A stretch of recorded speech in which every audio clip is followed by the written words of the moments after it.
చూస్తే ఒక పక్కన అధికారులతో సమీక్ష చేస్తూ ఇంకో పక్కన డేటా తీసుకుని ఏ స్కూలు ఎలా ఉంది, ఇన్ఫ్రాస్ట్రక్చర్ ఎలా ఉంది, పిల్లల మార్కులు ఎలా ఉన్నాయి, అటెండెన్స్ ఎలా ఉంది, కంప్యూటర్ ల్యాబ్ ఉందా లేదా, ఇవన్నీ కూడా నేను తెలుసుకోవడం జరిగింది. దాని తర్వాత ఎప్పుడన్నా నేను జిల్లాలకు వచ్చినప్పుడు, నేను పక్క జిల్లాలకు వచ్చినప్పుడు ఒకరోజు ఎవరికి చెప్పకుండా, నీకే తెలుసు నాకు కానీ ఎవరికి చెప్పకుండా నేను అనుకున్న పాఠశాలకు వెళ్తాం జరిగింది. ఈరోజు కూడా నియోజకవర్గంలోకి వచ్చిన తర్వాతనే గౌరవ ఎమ్మెల్యే గారికి ఫోన్ చేసి మీ నియోజకవర్గానికి వచ్చాను, ఫలానా పాఠశాలలోకి ఎలా వెళ్తున్నానని చెప్పడం జరిగింది. మీడియా మిత్రులు మీకు కూడా తెలుసు, మీకు కూడా లాస్ట్ మినిటే ఇన్ఫర్మేషన్ వస్తుంది. ఇది ఎందుకు చేస్తుంటే వాస్తవాలు తెలుసుకోవాలి. ఏ ఆశయాలతో అయితే మేము పాలసీస్ అన్ని రూపొందిస్తున్నాం అది పాఠశాలకు వచ్చి అమలు అవుతుందా లేదా, ఉపాధ్యాయుల ఆలోచన ఏంటి, ప్రభుత్వ పాఠశాలలో మెరుగైన విద్య ఎట్లా అందించాలి, వాళ్ళతో కూడా నేను ఈరోజు డిస్కస్ చేస్తాను జరిగింది. ముందు ఈ కార్యక్రమాన్ని కొనసాగిస్తాను. ఈరోజు ప్రభుత్వ పాఠశాలను బలోపేతం చేయాలంటే కేవలం ఒక ఇన్ఫ్రాస్ట్రక్చరే కాదు, ఉపాధ్యాయుల్ని కూడా గౌరవించాలి, వాళ్ళని కూడా భాగస్వామ్యం చేయాలి. తల్లిదండ్రులు కూడా పేరెంట్ టీచర్ మీటింగ్ ద్వారా వాళ్ళని కూడా ప్రభుత్వ పాఠశాలలో భాగస్వామ్యం చేయాలనే ఆలోచనలో ప్రభుత్వం ఉంది. ఆ పేరెంట్ టీచర్ మీటింగ్కి గౌరవ ముఖ్యమంత్రి గారు, ఉప ముఖ్యమంత్రి గారు, మంత్రివర్యులు, శాసనసభ్యులు, శాసన మండలి సభ్యులు కూడా తల్లిదండ్రులతో మాట్లాడి ఇంకా ఏం చేస్తే బాగుంటుందో వాళ్ళు చర్చించి ఆ పాఠశాలను ఎలా బలోపేతం చేయాలని దాని మీద కూడా చర్చించి వాళ్ళు మాకు ఫీడ్బ్యాక్ ఇచ్చిన తర్వాత అవి మేము సెంట్రలీ అమలు చేసే బాధ్యత మీ ప్రభుత్వం తీసుకుంటుంది. ఈ ఆలోచనతో ఈరోజు శ్రీకాకుళం పట్టణానికి వస్తుంది జరిగింది. ఇప్పుడు మీడియా మిత్రులు కానీ ప్రశ్న ఉంటే దానికి సమాధానం అసంపూర్ణ భవనం 2 ఏళ్ళుగా నిర్మాణం, నాడు నేడు పనుల్లో నిర్మితమైన భవనం అంగవైకల్యాన్ని ఆల్రెడీ నేను దానికోసం రిపోర్ట్ అడిగాను. కానీ ప్రధానంగా మీరు గమనించాల్సిన విషయం ఏంటంటే స్కూల్ ఫీ రీయింబర్స్మెంట్ లో దాదాపు 2,500 కోట్లు బకాయిలు చిక్కి గుడ్ల పేమెంట్ 200 కోట్లు బకాయిలు పెట్టింది. ఆయాలకి రావాల్సిన జీతాలు దాదాపు 4-5 నెలలు బకాయిలు పెట్టింది. అవన్నీ ఒక పద్ధతి ప్రకారం తీర్చుకుంటూ మేము వస్తున్నాం. నాడు నేడు కింద గత ప్రభుత్వం కార్యక్రమాలు ప్రారంభించింది, వాళ్ళే ఆపేస్తాం జరిగింది. ఈ ప్రభుత్వం వచ్చినా తాగేది కాదు, వాళ్ళు పేమెంట్ చేయక ఆపేస్తాం జరిగింది. ఆల్రెడీ దాని అడిగాను.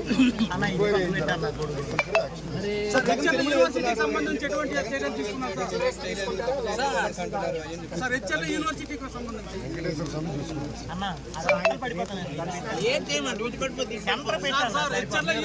సంబంధించి అన్ని మతాలను మనం గౌరవించాలి. చర్చికి వెళ్తే వాళ్ళ విధి విధానాలు నేను పాటిస్తాను, మసీదుకి వెళ్తే వాళ్ళ విధి విధానాలు నేను పాటిస్తాను, గుడికి వెళ్తే విధి విధానాలు పాటిస్తాను. కొన్ని వాళ్ళ విధి విధానాల్లో కొన్ని సంతకాలు పెట్టాలని ఉంటుంది, కింద కూర్చోవాలని ఉంటుంది, కొంత పైన కూర్చోవాలని ఉంటుంది, మహిళలు ఒక సైడ్ కూర్చోవాలంటారు. అయినా మనం గౌరవిస్తాం, పాటిస్తాం. అది మాజీ ముఖ్యమంత్రి గారు పులివెందుల ఎమ్మెల్యే గారు కూడా పాటిస్తే బాగుంటుందని నేను కోరుతున్నాను. లోకేష్ గారు నెయ్యిలో ప్రాబ్లం లేదు, ఆవులో ప్రాబ్లం ఉందండి.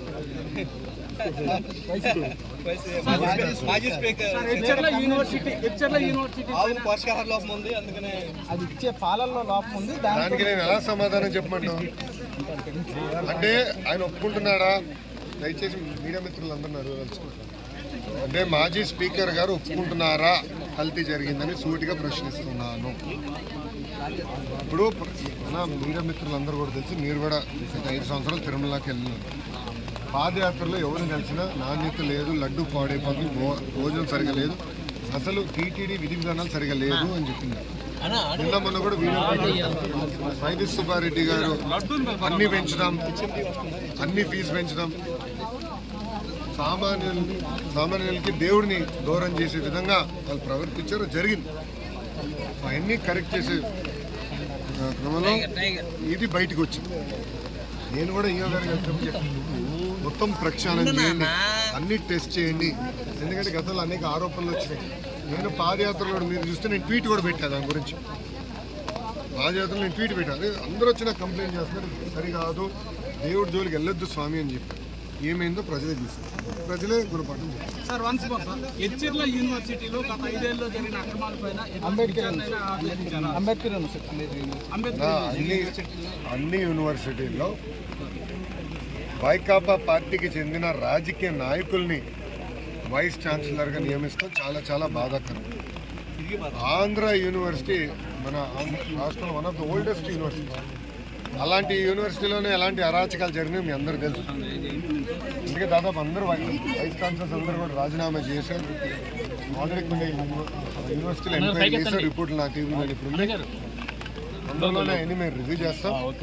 తప్పనిసరిగా ఎవరన్నా తప్పు చేస్తే యాక్షన్ తీసుకుంటాం. సార్ మీ అభిమానుల్లో చాలా మంది ఇంకా లోకేష్ గారు రెడ్ బుక్ పూర్తిగా తెరవలేదు అంటున్నారు, బాధపడుతున్నట్టున్నారు మీ అభిమానుల్లో చాలా మంది.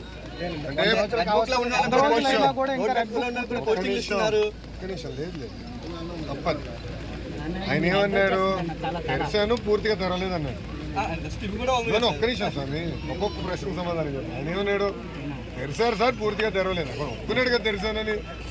బాస్ నేను రెడ్ బుక్లో ఏం రాశాను, ఏం చెప్పాను, నేను పబ్లిక్ మీటింగ్లో ఏం చెప్పాను, ఏ అధికారులు వైకాపా నాయకులు అయితే చట్టాన్ని ఉల్లంఘించి కార్యకర్తలు ప్రజల్ని ఇబ్బంది పెట్టారో వాళ్ళు నేను వదిలిపెట్టాను అని చెప్పాను. ఈరోజు ఒక విచిత్రమైన ఇన్సిడెంట్ జరిగింది. నేను సింహాచలం గుడి దగ్గర ఉన్నప్పుడు ఒక కానిస్టేబుల్ గారు నా దగ్గరకు వచ్చి అన్న ఒక బాధ ఆవేదనతో మీకు ఒక విషయం చెప్పండి అని. వైకాపా ప్రభుత్వ అధికారులు ఉన్నప్పుడు నాకు పాఠాలు చెప్పిన టీచర్ పైన బైండ్ ఓవర్ కేసు పెట్టాల్సిన పరిస్థితి వచ్చింది. ఆ కేసు కొంచెం తొలగించండి అని చూడండి ఎలాంటి పరిస్థితి లేదు. ఎందుకంటే బాధ అన్నగారు 2-3 సార్లు చెప్పుకుంటాయి ఈరోజు. ఎందుకంటే మనసులో పడిపోయింది.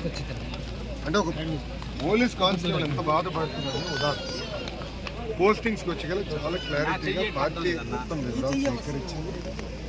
మేము కూడా మనుషులమే, కొన్ని నిర్ణయాలు తీసుకున్నప్పుడు ఇప్పుడు 2 అటు ఇటు అవ్వచ్చు, సరిదిద్దులని. అంతేగాని మీరు చూస్తే ఐపీఎస్ అధికారులను కూడా సస్పెండ్ చేస్తాం జరిగింది. చాలామంది కూడా ఇంకా పోస్టింగ్ కూడా వేయలేదు. అది కూడా ఒక ఆరోపణ. మీరు ఇంకా స్పీడ్ చేయాలి కదా సార్, అన్ని వివరాలు కొనుక్కోండి. రైట్ పర్సన్ రైట్ ప్లేస్లో పెట్టాలి మన ప్రభుత్వం లక్ష్యం.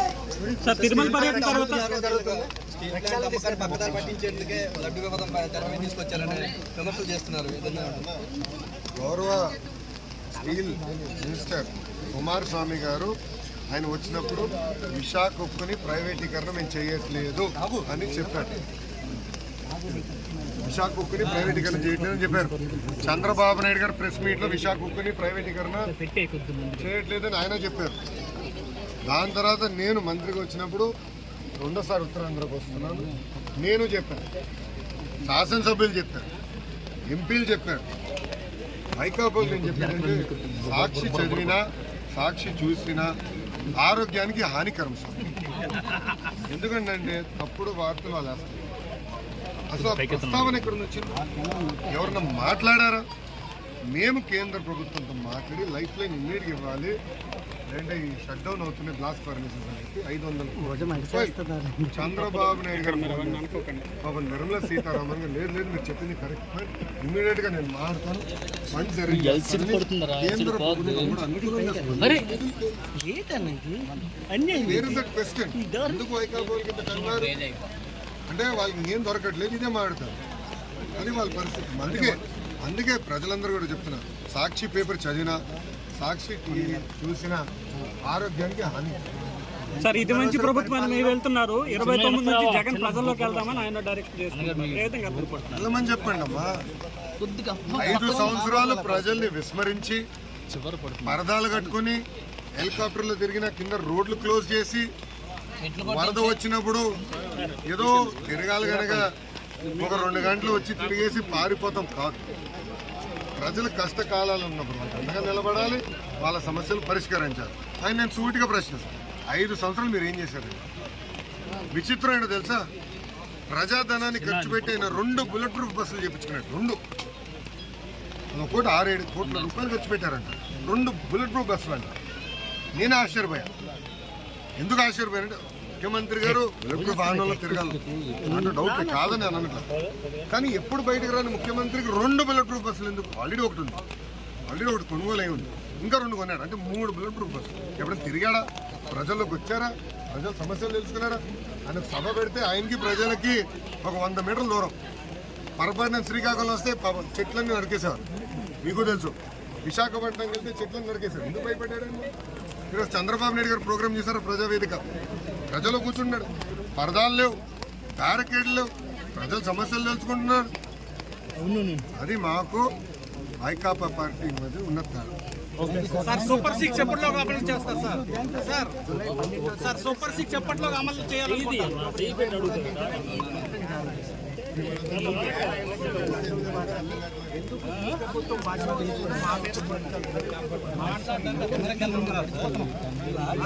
కాంట్రాక్ట్ ఇచ్చింది ఎవరు?